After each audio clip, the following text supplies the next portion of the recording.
The 6:15 a.m. train from Chicago to Milwaukee was Sarah's lifeline, her only affordable way to commute to her weekend job at the farmer's market. At 23, she juggled 3 part-time positions just to keep her cramped studio apartment and pay for her night classes in accounting. The worn canvas bag on her lap contained her entire world, a thermos of instant coffee, 2 peanut butter sandwiches, and her notebook filled with budget calculations that never seemed to add up. Sarah's eyelids felt heavy as lead. She'd worked until midnight at the diner, came home to study until 3, and now faced another 12-hour day selling organic vegetables to customers who spent more on lunch than she earned in a week. The train car was nearly empty, just her, an elderly woman knitting in the front row, and a man in an expensive charcoal suit sitting across the aisle. She tried to focus on the passing landscape, but exhaustion pulled at her consciousness like quicksand. Her head nodded forward, jerked back up, then began its inevitable descent again. The rhythmic clacking of wheels on tracks became a lullaby she couldn't resist. The man across the aisle watched her struggle with sleep. His name was Marcus Wellington, though few people outside boardrooms knew that name belonged to the 32-year-old CEO of Wellington Agricultural Holdings, one of the largest sustainable farming operations in the Midwest. He'd chosen the early train specifically to avoid recognition, preferring the anonymity of public transportation over his usual private jet when traveling to inspect his properties. Marcus noticed the girl's threadbare jacket and the careful way she clutched her bag. Her face, relaxed in near sleep, showed the kind of bone-deep tiredness that came from working multiple jobs. He remembered that exhaustion from his own childhood, before his grandmother's ranch became his empire.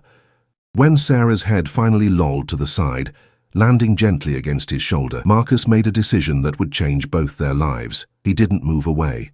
Instead, he adjusted his position slightly to make her more comfortable and continued reading his agricultural reports, occasionally glancing down at the young woman who slept so peacefully against him. An hour passed. The elderly woman smiled knowingly at the scene before gathering her knitting and moving to the front of the car. Marcus found himself studying Sarah's face, the determined set of her jaw even in sleep, the calluses on her hands that spoke of hard work, the small scar above her left eyebrow that suggested a childhood accident. When his phone buzzed with a text from his ranch manager, Marcus realized they'd missed the Milwaukee stop entirely. In fact, they were approaching the small rural station near his property, a stop so insignificant that most passengers never noticed it. The conductor's voice crackled over the intercom. "Next stop, Millfield, Millfield, next stop."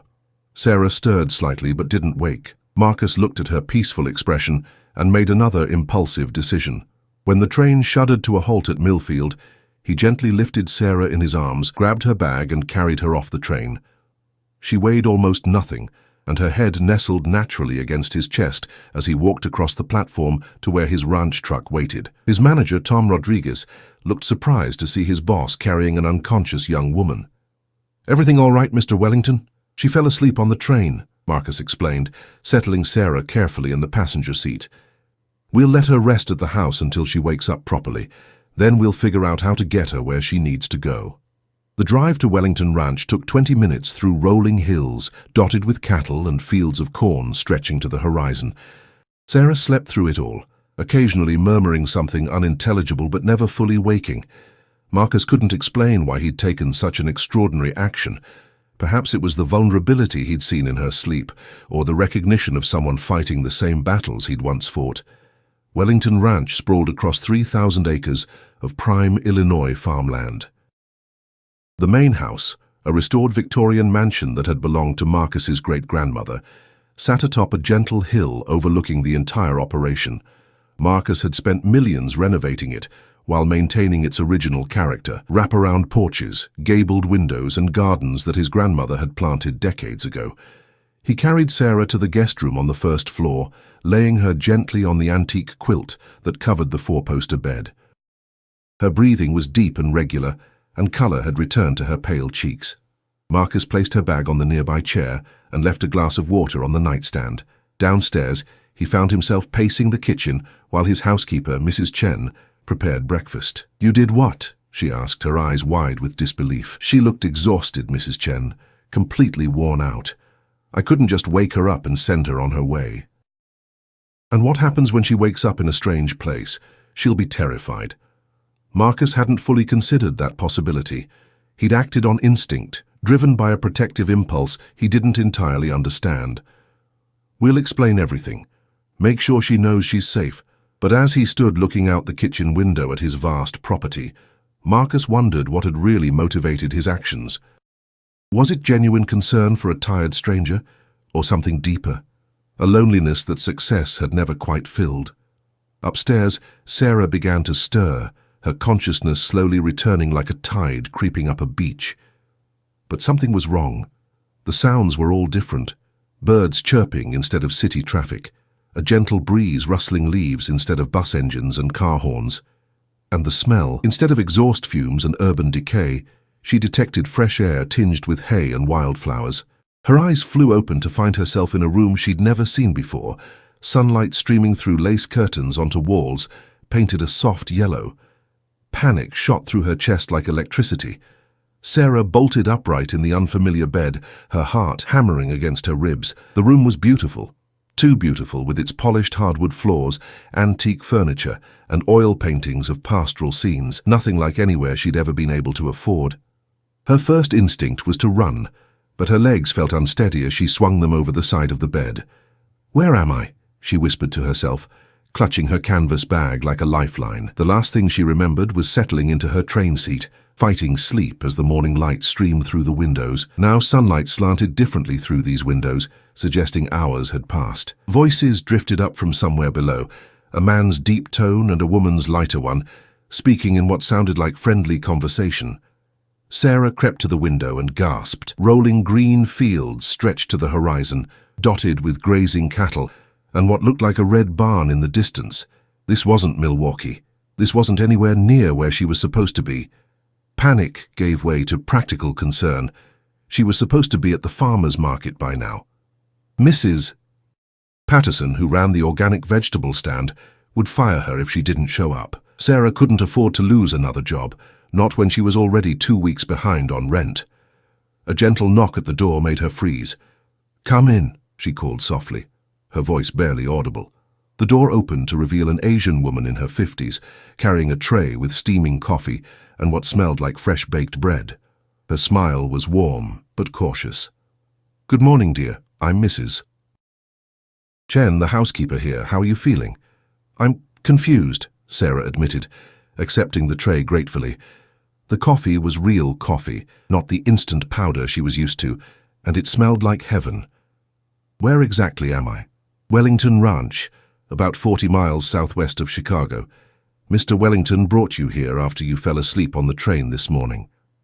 Mrs. Chen sat in the chair beside the bed, her manner motherly and reassuring. "He said you seemed exhausted, and when the train went past your stop, he thought it best to let you rest properly." Sarah's mind reeled. "He took me off the train, without asking me." The situation felt surreal, like something out of a movie rather than her mundane life of scraped-together paychecks and endless worry. "I know it sounds strange, dear, but Mr. Wellington isn't, well, he's not what you might expect. He grew up poor himself, you know. His grandmother raised him right here on this ranch after his parents died. He recognizes when someone's struggling." The explanation should have been comforting, but Sarah felt more confused than ever. "I need to get to Milwaukee. I have a job, responsibilities, people are counting on me." Mrs. Chen nodded understandingly. "Mr. Wellington is arranging transportation for you. But first, why don't you eat something? You look like you haven't had a proper meal in days." She was right. Sarah's diet consisted mainly of whatever leftovers she could take from the diner and the cheapest items from the grocery store. The tray held scrambled eggs, thick-cut bacon, fresh fruit, and bread that was still warm from the oven. Her stomach growled audibly. "Where is this Mr. Wellington?" Sarah asked between bites. The food was incredible. The eggs creamy and rich, the bacon perfectly crispy, the bread with a texture she'd never experienced from store-bought loaves. "Out checking the cattle with Tom, our ranch manager. He'll be back shortly." Mrs. Chen studied Sarah's face carefully. "Can I ask what takes you to Milwaukee every weekend?" Sarah explained about the farmer's market job, her other positions, her night school classes. As she talked, she noticed Mrs. Chen's expression growing more thoughtful, almost sad. "3 jobs," Mrs. Chen murmured. That's what Mr. Wellington was doing when he was your age. Working himself to the bone, trying to save this place after his grandmother passed. Nearly killed himself with exhaustion. But he's wealthy now, Sarah said, gesturing around the elegant room. This house, this ranch, it's like something from a magazine. Success came later and it came hard. He built Wellington Agricultural Holdings from nothing, turned sustainable farming into a multi-million-dollar operation. But he's never forgotten what it felt like to choose between rent and food. The sound of truck doors slamming interrupted their conversation. Through the window, Sarah saw two men walking toward the house, one older with weathered skin and a cowboy hat, the other tall and broad-shouldered in jeans and a work shirt. Even from a distance, she recognized the second man's confident stride. "That's him," she whispered, remembering the expensive suit from the train. "The man I fell asleep on." Mrs. Chen smiled. "He's not wearing his city clothes now. Out here, he's just Marcus the rancher, though I suppose you'll be seeing a different side of him." Marcus Wellington entered the kitchen below, his voice carrying up through the old house's thin walls. "How is she, Mrs. Chen? Did she eat something?" "She's awake and asking questions, worried about her job in Milwaukee. I'll talk to her, explain the situation properly." Sarah found herself listening intently to his voice. On the train, she'd been too tired to really notice him, but now she heard the genuine concern in his tone. Still, the situation felt impossible to process. Wealthy strangers didn't just rescue exhausted waitresses and take them home to beautiful ranches. Things like that didn't happen to people like her. A few minutes later, Marcus appeared in the doorway. Without the business suit, he looked younger, more approachable. His dark hair was slightly mussed from the morning's work, and his green eyes held an apologetic expression. "I owe you an explanation," he said, remaining in the doorway rather than entering the room. "And probably an apology." Sarah set down her coffee cup, studying his face. "Why did you do it? Take me off the train, I mean." Marcus was quiet for a long moment. "Honestly, I'm not entirely sure. You looked so tired, so overwhelmed. When you fell asleep against my shoulder, you seemed so peaceful for the first time since I'd noticed you. And when we passed Milwaukee," he shrugged, "I made an impulsive decision. I could have missed work. I might lose my job because of this. I've already called ahead to Milwaukee, found the farmer's market, spoke to Mrs. Patterson, told her you had a family emergency and would be back next weekend. She said not to worry." Sarah stared at him in shock. How did you even know where I work?" Marcus looked slightly embarrassed. "Your name tag was showing in your bag. Sarah Martinez, Patterson's Organic Vegetables. I took a guess about which farmer's market." The thoughtfulness of his actions conflicted with her natural suspicion. In Sarah's experience, when people with money helped people without it, there was always a catch. "What do you want from me?" The question seemed to surprise him. "Nothing. I want to help you get wherever you need to go. Though," he paused as if considering something, "I do have a proposition that might interest you." Sarah's guard went up immediately. In her experience, propositions from wealthy men rarely ended well for women in her position. "What kind of proposition?" she asked carefully, setting down her coffee cup and crossing her arms. Marcus seemed to sense her wariness. He stepped back from the doorway, giving her more space. "It's not what you're thinking. I need help here at the ranch, and from what Mrs. Chen tells me about your background, you might be exactly what I'm looking for." "I don't know anything about ranching," Sarah said quickly. "I've lived in the city my whole life. This isn't about cattle or farming. It's about numbers." Marcus pulled a chair from the corner and sat down, but kept a respectful distance. "Wellington Agricultural Holdings has grown faster than I expected. I need someone to help organize our financial records, manage payroll for our seasonal workers, handle correspondence with buyers, someone detail-oriented who understands what it means to stretch every dollar." Sarah frowned. "You must have accountants for that, people with degrees." "I do in Chicago, but I need someone here on site who can handle the day-to-day financial operations, someone who gets up early, works hard, and doesn't mind getting their hands dirty when necessary." He leaned forward slightly. "Mrs. Chen mentioned you're studying accounting at night. This could be real-world experience that actually pays enough to live on." The offer sounded too good to be true, which made Sarah even more suspicious. "What's the catch? And don't tell me there isn't one." Marcus was quiet for a long moment, and when he spoke, his voice carried a vulnerability she hadn't expected. "The catch is that I'm not very good at trusting people. I've been burned before by employees who saw dollar signs instead of the work that needed to be done. I need someone who understands the value of honest work because they've had to fight for every opportunity. Something in his tone made Sarah look at him more carefully. Beneath the confident exterior, she glimpsed something familiar, the wariness of someone who'd learned not to expect help from others. Why me, though? You don't know anything about me. I know you work 3 jobs to pay for school. I know you budget down to the penny. I saw your notebook on the train. I know you're exhausted, but you keep going anyway. Marcus stood up and walked to the window, looking out at the ranch. My grandmother used to say you can tell everything about a person by watching how they handle being tired. You didn't complain, didn't make a scene. You just kept trying to stay awake because you had somewhere you needed to be. Sarah felt something shift inside her chest. What exactly would the job entail? Full-time position, 40 hours a week, sometimes more during harvest season.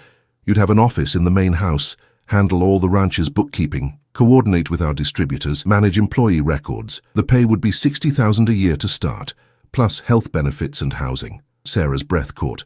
$60,000 was more than she made from all 3 of her current jobs combined. Housing? There's a cottage on the property about half a mile from here. It belonged to the previous ranch manager before Tom moved to town with his wife. 2 bedrooms, fully furnished, utilities included. The offer was overwhelming.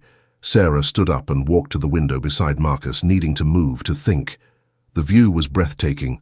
Rolling hills, horses grazing in distant pastures, a lifestyle she'd only seen in movies.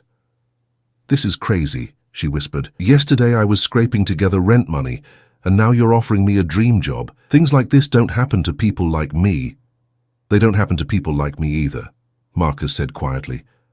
My grandmother died when I was 25, left me this ranch and about $50,000 in debt. I was working construction during the day and trying to learn farming at night. There were months when I lived on canned beans and whatever vegetables I could grow. Sarah turned to look at him. How did you turn it around? Hard work, good timing, and one person who took a chance on me, a distributor named Elena Santos, who agreed to buy my organic produce when I was just starting out. She could have gone with established farms, but she saw something in me. Marcus met her eyes. I've been looking for a way to pay that forward ever since. The sincerity in his voice was undeniable, but Sarah's practical nature kicked in. What if I'm terrible at it? What if I can't handle the responsibility? Then we'll figure it out together. But honestly, Sarah, I've seen how carefully you manage your own finances. Someone who can make ends meet on 3 part-time jobs can definitely handle ranch accounting. A knock at the door interrupted them. Tom Rodriguez appeared, his expression apologetic. Sorry to interrupt, but we've got a problem with the Miller contract. They're threatening to pull out unless we can guarantee delivery by next Friday. Marcus sighed. That's exactly what I'm talking about, he said to Sarah. Miller's our biggest distributor, but their contract terms change constantly. I need someone who can stay on top of these details while I focus on the farming side. Sarah watched the interaction between Marcus and Tom, noting the easy respect between them. This wasn't a boss talking down to an employee. It was a conversation between partners. Can I see the cottage? She asked suddenly. Before I decide? Marcus's face lit up with hope. Of course. Tom, can you handle the Miller situation for an hour? Already on it, boss. Take your time. The drive to the cottage took them through more of the ranch property. Marcus pointed out various buildings, the dairy barn where they processed milk from their grass-fed cattle, the greenhouses where they started seedlings, the equipment shed that housed tractors and harvesting machinery. How many people work here? Sarah asked. 12 full-time employees, about 30 seasonal workers during planting and harvest. Most of them have been with me for years. Tom's been here since the beginning. He was my grandmother's foreman and taught me everything I know about actually running a ranch. The cottage sat nestled among oak trees, with a wraparound porch and flower boxes under the windows. Inside, it was cozy but spacious, with hardwood floors, a stone fireplace and a kitchen that was small but perfectly functional. The second bedroom had been set up as an office, with a desk positioned near the window overlooking a small garden. It's beautiful, Sarah said, running her hand along the kitchen counter. The cottage was nicer than any apartment she'd ever dreamed of affording. The previous manager's wife planted that garden, Marcus said, pointing through the window. Tomatoes, herbs, some flowers. You're welcome to maintain it if you're interested. Sarah imagined herself making coffee in this kitchen each morning, working at the desk in the spare room, maybe even learning to grow her own vegetables. That seemed like a fantasy, too perfect to be real. "I have one condition," she said finally. "If I take this job, I pay rent on the cottage. Not much, but something. I don't accept charity." Marcus studied her face, and she saw understanding dawn in his eyes. "Fair enough. How about $200 a month? That's what we pay for the utility bills anyway." It was a token amount, they both knew it, but it preserved her dignity. Sarah extended her hand. "When would I start?" "Tomorrow, if you're willing, though we should probably get you back to Chicago tonight to pack your things and give notice at your other jobs." As they shook hands, Sarah felt the strangest sensation, as if her life had just pivoted completely, like a door opening onto possibilities she'd never imagined. But beneath the excitement lurked a nagging worry. In her experience, good things came with hidden costs. She was about to discover just how right she was. 3 weeks into her new life at Wellington Ranch, Sarah had begun to believe that maybe, just maybe, good things could happen without a hidden agenda. She'd settled into a comfortable routine: coffee at sunrise on her cottage porch, mornings in the ranch office organizing financial records, afternoons learning the ins and outs of agricultural distribution contracts. Marcus had been nothing but professional and respectful, and the work itself was challenging but rewarding. That Thursday morning changed everything. Sarah was reviewing quarterly expense reports when she noticed something odd. Several large payments to a company called Hartwell Consulting Services didn't match any invoices in their files. The amounts were substantial: 50,000 here, 30,000 there, and they'd been going out monthly for the past year. She cross-referenced the payments with Marcus's calendar and found something troubling. Every payment coincided with visits from a man named Richard Hartwell, someone Marcus always met with privately. Sarah had seen him once, an impeccably dressed man in his 50s who'd arrived in a black sedan and left after less than an hour. Her accounting instincts kicked in. She pulled up more records going back 2 years and discovered a pattern that made her stomach drop. The payments to Hartwell had started small and grown progressively larger. More concerning, they seemed to correlate with the ranch's most profitable quarters. The more money Wellington Ranch made, the more they paid to Hartwell Consulting. Sarah spent the morning building a spreadsheet, documenting every payment, every date, every pattern she could find. By lunch, she'd uncovered what looked like systematic extortion. Someone was bleeding the ranch dry, and Marcus was either complicit or being manipulated. Her hands shook as she printed the documents. After everything Marcus had done for her, the thought that he might be involved in something illegal made her feel sick. But the numbers didn't lie, and her responsibility was to the ranch's financial integrity. She was still staring at the evidence when Marcus appeared in her office doorway. "How's it going, Sarah? You look like you've seen a ghost." This was the moment of truth. Sarah took a deep breath and turned her computer screen toward him. "I need to ask you about these payments to Hartwell Consulting. I can't find any supporting documentation, and the amounts are significant." Marcus's face went completely white. For a long moment, he said nothing, just stared at the screen with an expression Sarah couldn't read. "Close the door," he said finally, his voice barely above a whisper. Sarah's heart hammered as she complied. When she turned back, Marcus was sitting in the chair across from her desk, his head in his hands. "I've been waiting for someone to notice," he said. "I almost hoped someone would. Marcus, what's going on? Are you in some kind of trouble?" He looked up at her, and she saw something she'd never expected. Fear, real, bone-deep terror in the eyes of a man who'd built an empire from nothing. "Richard Hartwell isn't a consultant. He's a blackmailer." Marcus's voice was steady, but his hands trembled slightly. "He has information about my past that could destroy everything I've built here." Sarah felt the world tilt sideways. What kind of information?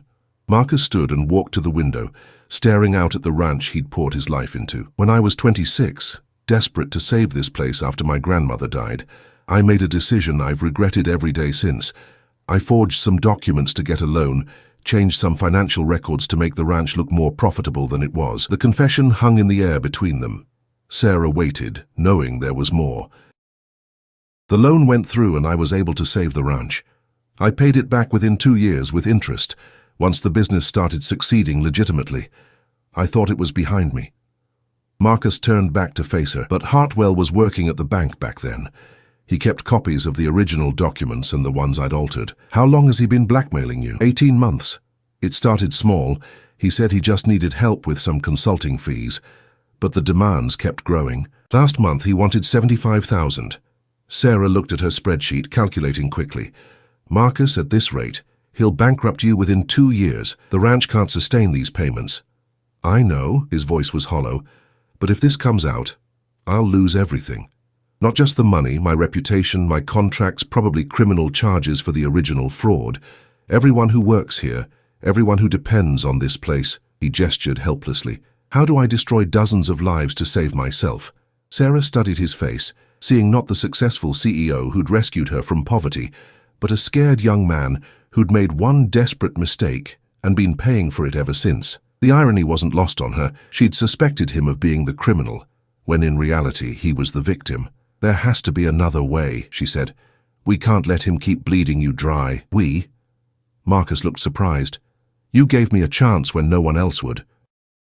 You trusted me with your business, with your financial records. Did you really think I'd abandon you the moment things got complicated?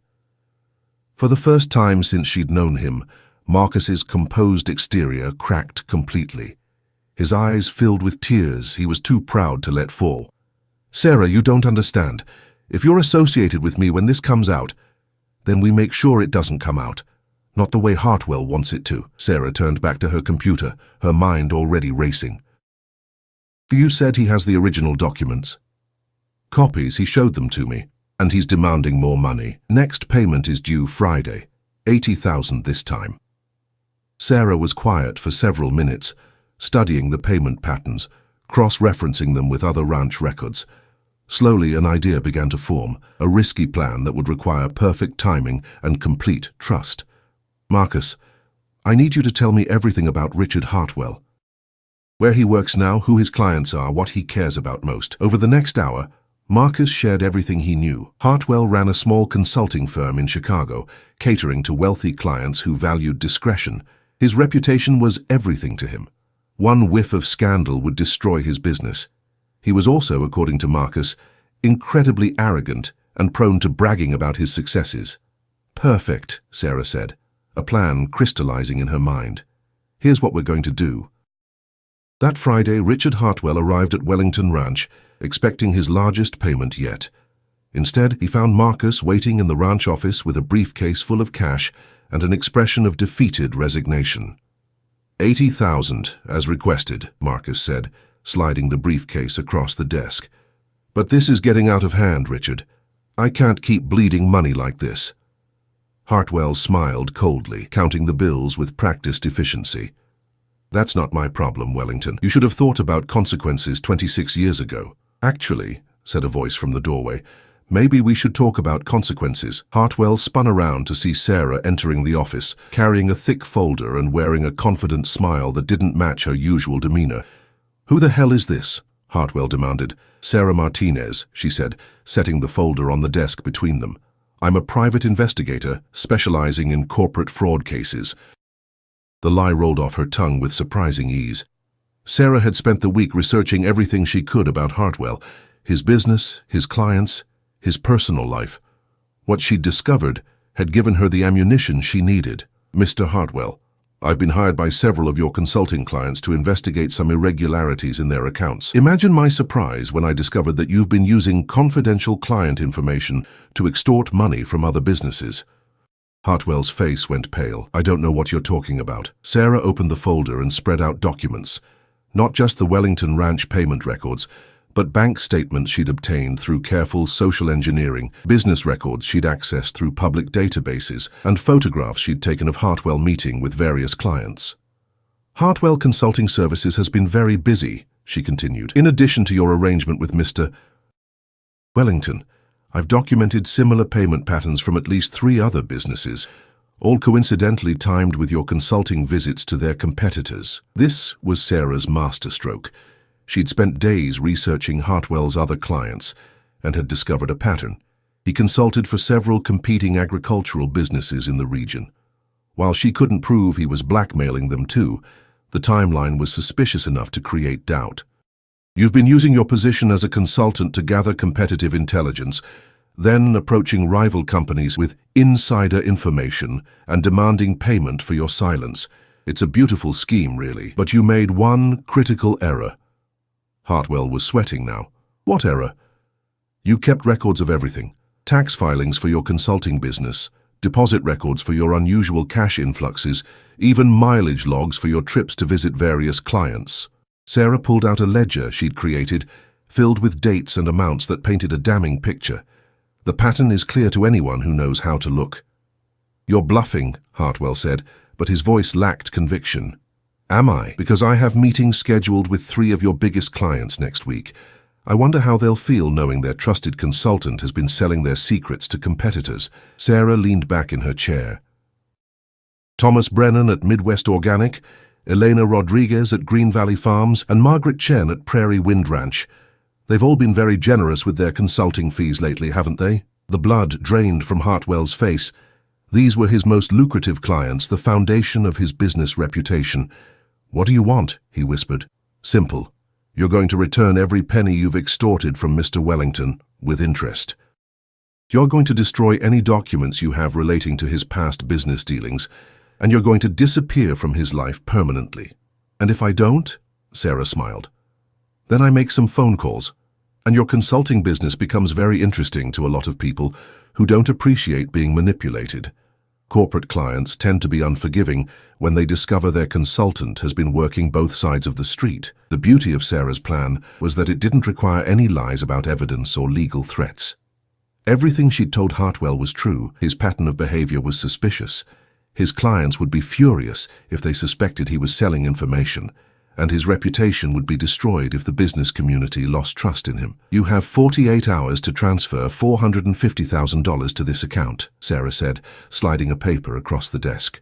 That covers everything you've taken from Mr. Wellington, plus interest for the emotional distress you've caused. I don't have that kind of liquid cash. Then liquidate something. Sell your car, mortgage your office, cash in your retirement accounts. I really don't care how you do it.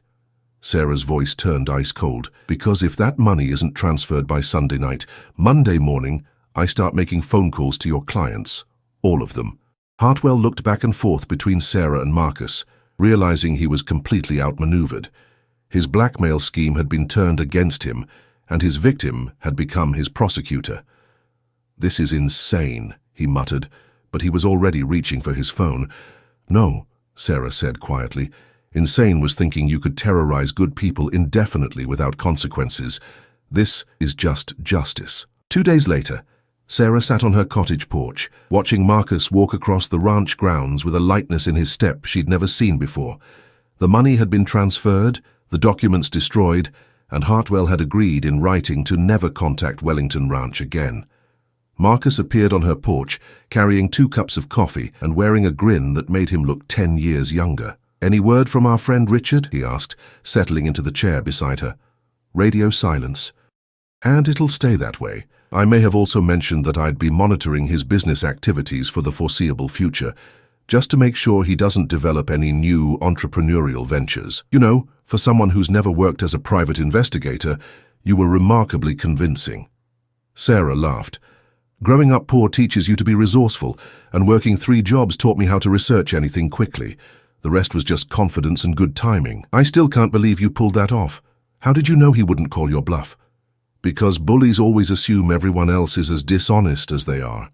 He never questioned whether I was really a private investigator because he would have lied in my position. Sarah sipped her coffee, feeling deeply satisfied. Plus, everything I told him was technically true.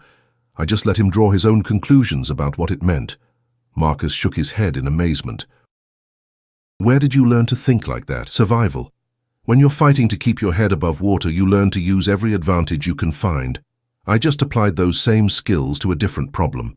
They sat in comfortable silence, watching the sun set over the ranch. The financial crisis was over, but more importantly, the weight of fear had been lifted from Marcus's shoulders. He was free to run his business without constantly looking over his shoulder. Sarah, Marcus said finally. Yeah, I owe you everything. This ranch, my peace of mind, my future, none of it would exist without what you did. Sarah turned to look at him, seeing gratitude and something deeper in his eyes. You don't owe me anything, Marcus. You gave me a chance when no one else would. You trusted me with your business and your secrets. That's worth more than money. Still, I want to do something to show my appreciation. A bonus, a promotion, anything you want. Sarah considered this for a moment, then smiled. Actually, there is something. Name it. I want to expand my role here. Not just managing the books, but helping you grow the business. I have ideas about new revenue streams, cost-saving measures, maybe even acquiring some of the smaller farms in the area. Her eyes lit up with enthusiasm. I want to help you build something that lasts for generations. Marcus stared at her, seeing the ambitious, brilliant woman who'd been hidden beneath exhaustion and poverty. Partner. Partner, Sarah agreed. As the stars began to appear in the darkening sky, Sarah reflected on the incredible journey that had brought her here. 6 months ago, she'd been a tired waitress, falling asleep on a stranger's shoulder. Tonight, she was a business partner who'd just outmaneuvered a professional extortionist. The poor girl who'd counted pennies for train fare had become the woman who'd saved Wellington Ranch through nothing more than intelligence, courage, and the kind of creative thinking that came from a lifetime of making something from nothing. Sometimes, Sarah thought, the best revenge against people who tried to keep you down was simply refusing to stay there. She'd fallen asleep on a train and woken up in a new life, one where her worth was recognized, her skills were valued, and her future was limited only by her own ambitions. It was, she realized, exactly the kind of impossible happy ending she'd never dared to dream about. And she'd earned every moment of it.